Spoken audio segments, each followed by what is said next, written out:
Welcome back to the Shabbos Treasures series.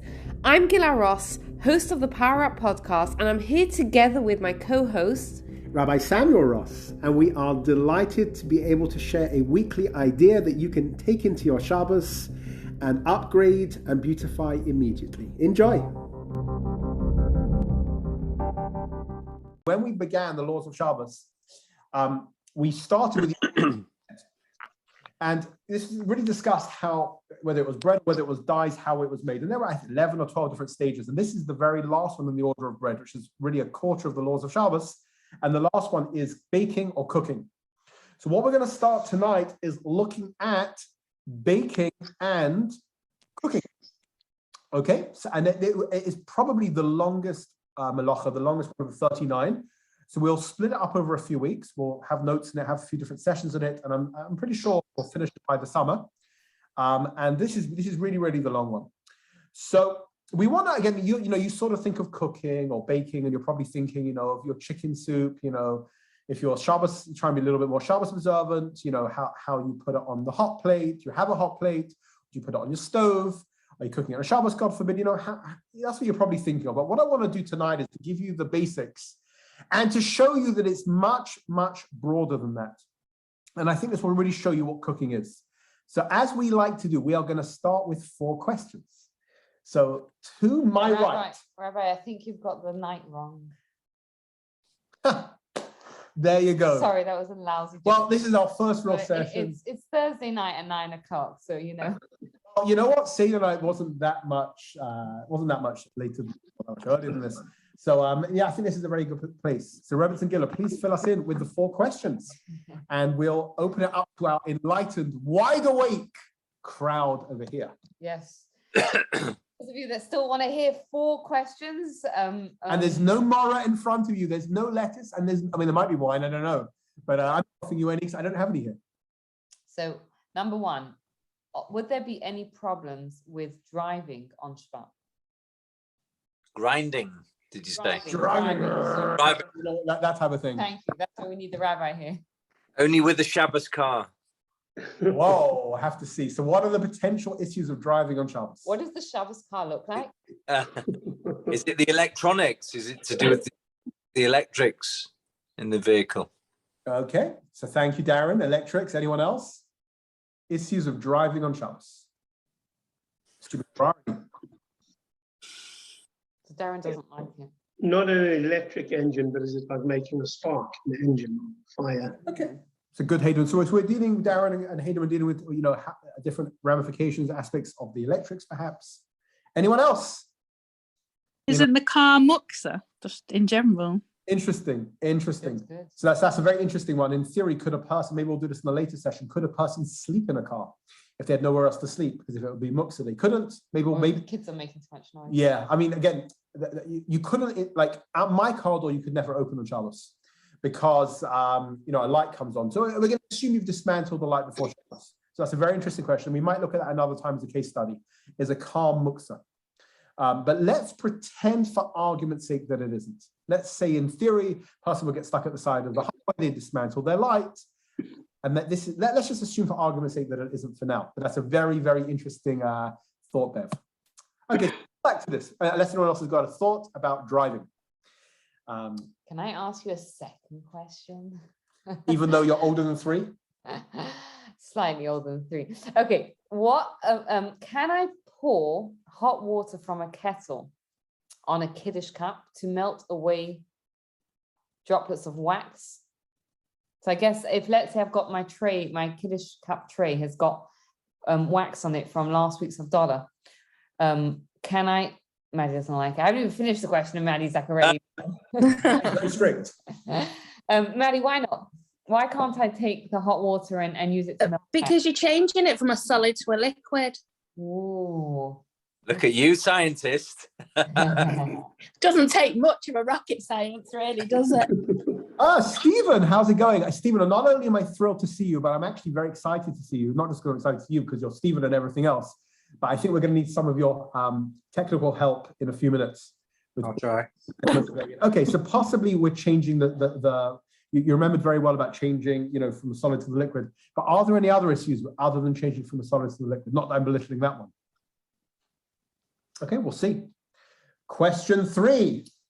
Is there a difference between cooking a liquid, for example, a soup, warming up some water, versus a solid, let's say a piece of chicken?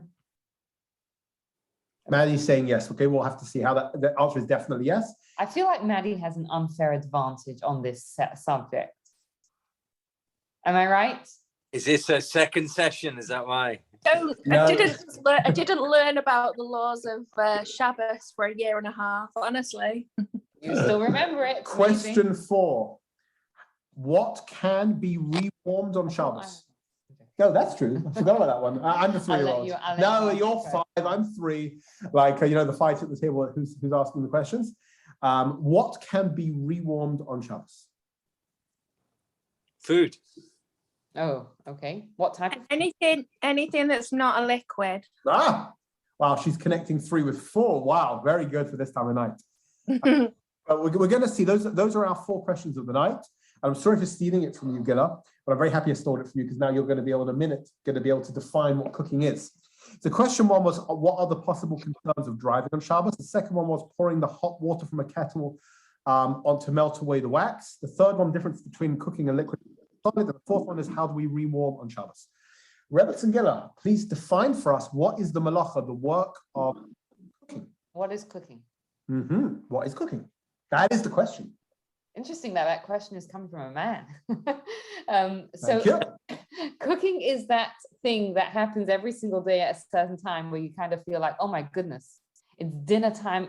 Is that not what you were looking for? No. That's not the answer you were looking Absolutely for. not. It's dinner time again and I got to get something on the table, right? No. So cooking in halachic terms, right, when it comes to the laws of Shabbat is defined as the cause of causing a change in the properties of a food or substance by use of heat. So changing the property, causing a change in the properties of a food by using heat. Why don't you give us an example? So that's a very nice definition. Again, we're trying to change the properties of a food, but the truth is, it's not just the food. It's not just the food. So I don't know who spoke about it earlier, but let's look at our wax, for example. So yes, you may think that we're trying to turn our raw food into, what do you like cooking, guys? What do you like cooking for Shabbos? Chicken.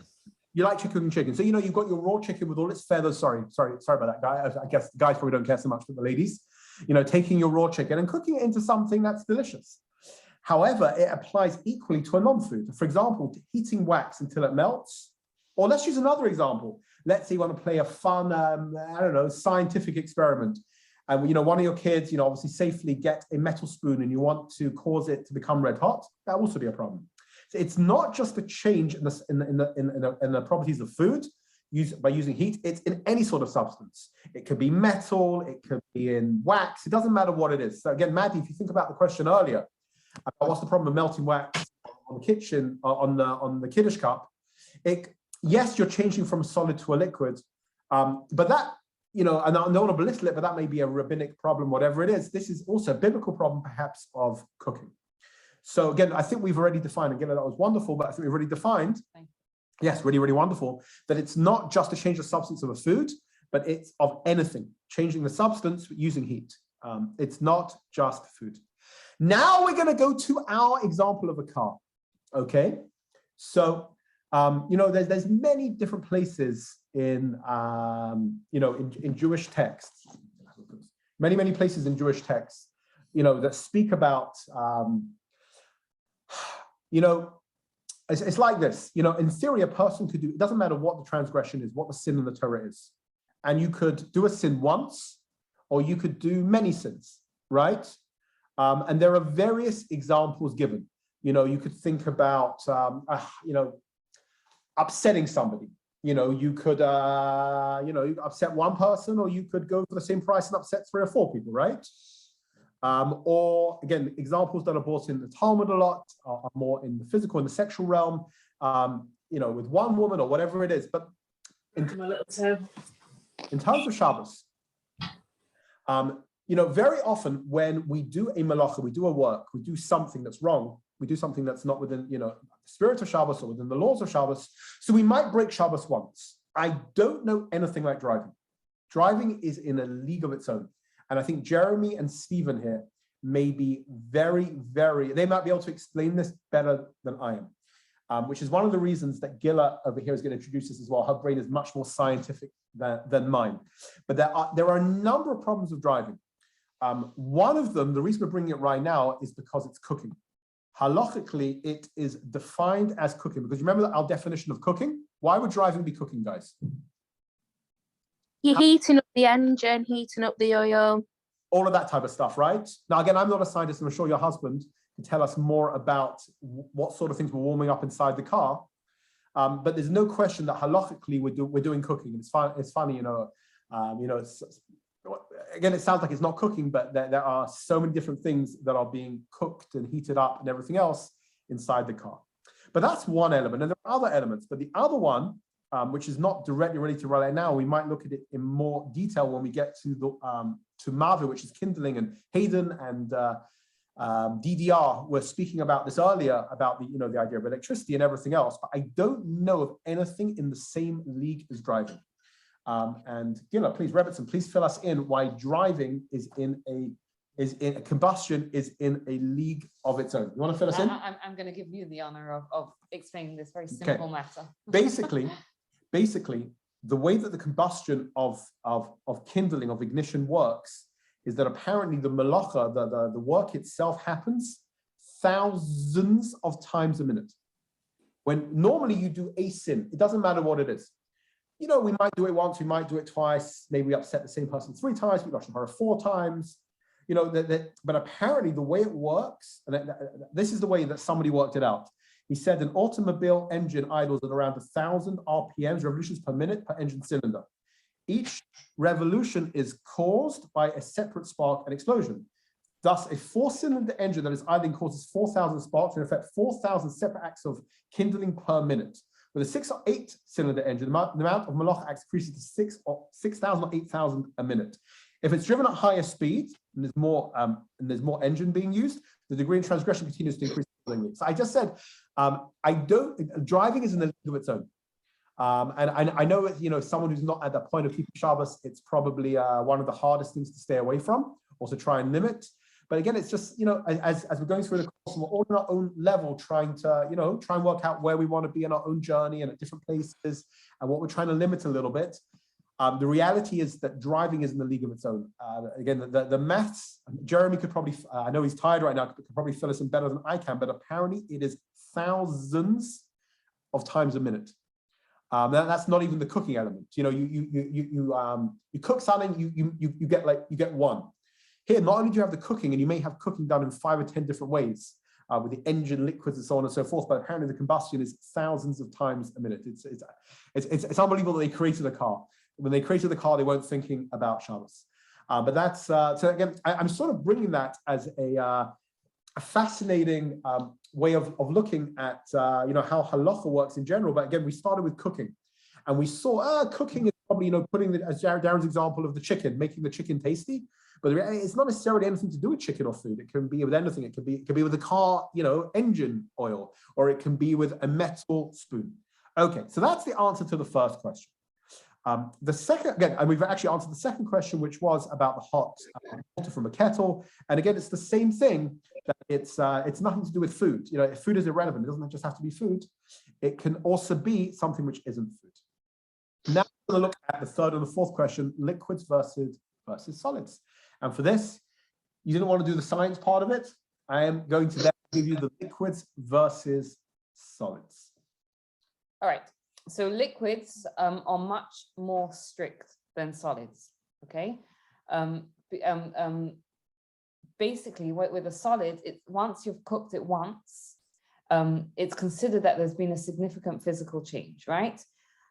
However, with liquids, they don't need any significant change at all, right? It's just basically the state of warming it up itself, which is at which point the cooking is considered complete. If you think about it, right?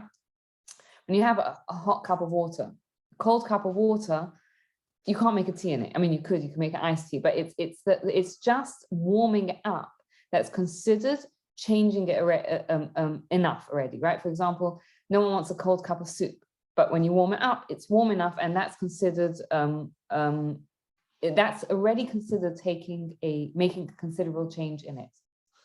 So it comes out that liquids are going to be significantly more strict. And I'll give you an example.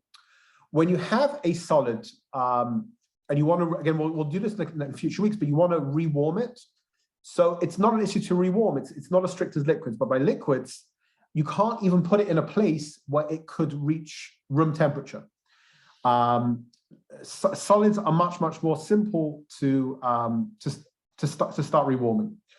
And the reality is, we're not only not supposed to cook liquids, we're not supposed to speed up the process of cooking. Now, scientists on my screen, how would you speed up the process of cooking? Maybe females are more familiar with this than the males.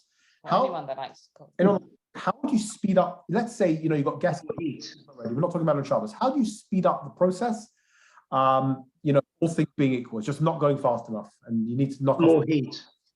So you do more heat, perhaps. So do you pre-cook something? Okay, so to translate that, let's go with Hayden's for a second. Let's say it's on the fire. If you change the position of the pot so it's closer to the fire, that would accelerate it. So that would also be a problem.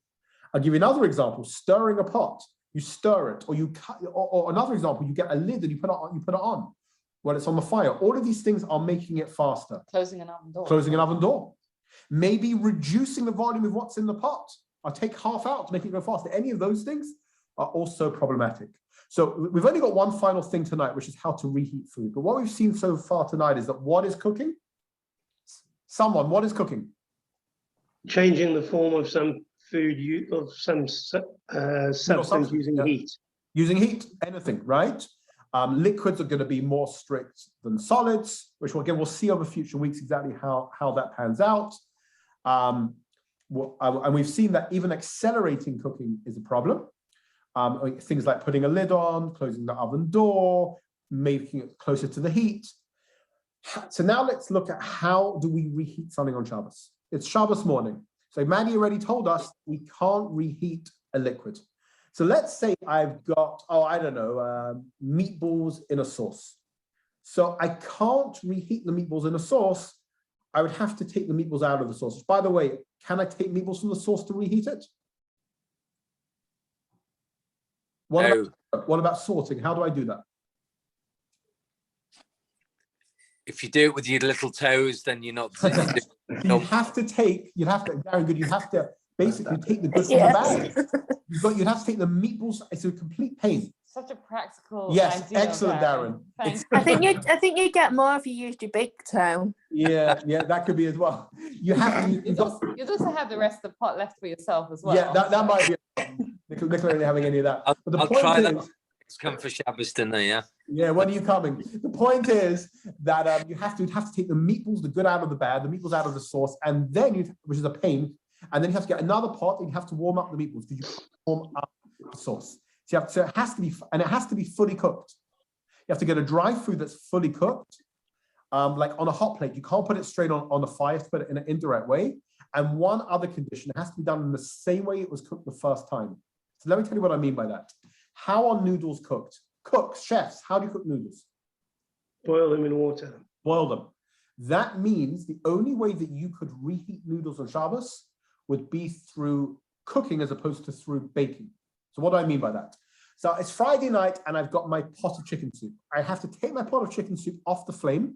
So it's now on the surface, not on the flame anymore. And I'm now going to start serving it. And I can put my noodles in there. But I couldn't put my cooked noodles on the hot plate, which is, let's say, a dry heat. Or vice versa. Let's say my challah is baked. My challah is baked, it's not cooked. So I can only rewarm that through a type of baking. I wouldn't be able to put that in something that's full of liquid. So those are the three conditions to reheating. Number one, fully cooked dry food, in an indirect way, like on a hot plate, and in the same way it was cooked the first time. Okay, so that's what we've learned tonight. We've learned what cooking is, that it's not just food, it's really any substance. We've learned liquids are just a different category when it comes than solids. Don't accelerate the cooking and reheat fully cooked dry food in direct way and in the same way that it was cooked. Okay, guys, any questions? Yes, sorry. Question. Go Yeah. for it. No. Darren and Hayden. Sorry, just a quick question. Did I miss it? When you said you spilt wax on the silver tray, did you give an explanation on that? Yeah, so again, if you can't melt it, because just like cooking is not just a food, cooking could be on anything. So if you've got wax, you can't put boiling hot water in it because you're melting the wax. It's cooking. You put the boiling hot water into a container and then put the container onto the melting wax. No, you can't on Shabbos. You have to wait till after Shabbos to get rid of it. I'll do it regardless. You are melting it. It's cooking. Okay. Okay. Hayden. I was just going to say, I'm struggling to get my head around the liquids versus the solid food because Wait. So it's when you a great warm up question. the Wait till liquid, next week. You're Wait till not next week. changing its form unless it boils. So okay. So that's. But I'm happy to wait till next week and the Yeah. coming weeks to understand. I mean, do you have a specific question with it? No, my thought process would be if you warm up a liquid, you're not changing its form unless it boils. Then it goes liquid to steam, water to vapor. But otherwise, if you just warm it up, you're Yeah. keeping it in the same form as a liquid.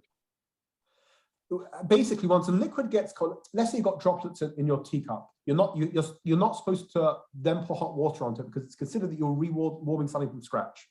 Whereas when it becomes a solid, the equivalent solid, to just warm it up wouldn't have been the problem. Liquids are deemed that once they're cold, you're reheating them from scratch. We'll look at it really in another way. We'll bring it to your attention. Okay, great. That'd be an example of it. You're even supposed to dry out, your teacup with the cold, unless it was water that had cooled down. Again, we'll see in future weeks exactly how that Right. works. Next week we're going to start looking at things like how you make tea and what can go in different cups and different vessels. Okay, thank you so much, everyone. Really, really appreciate you all joining us.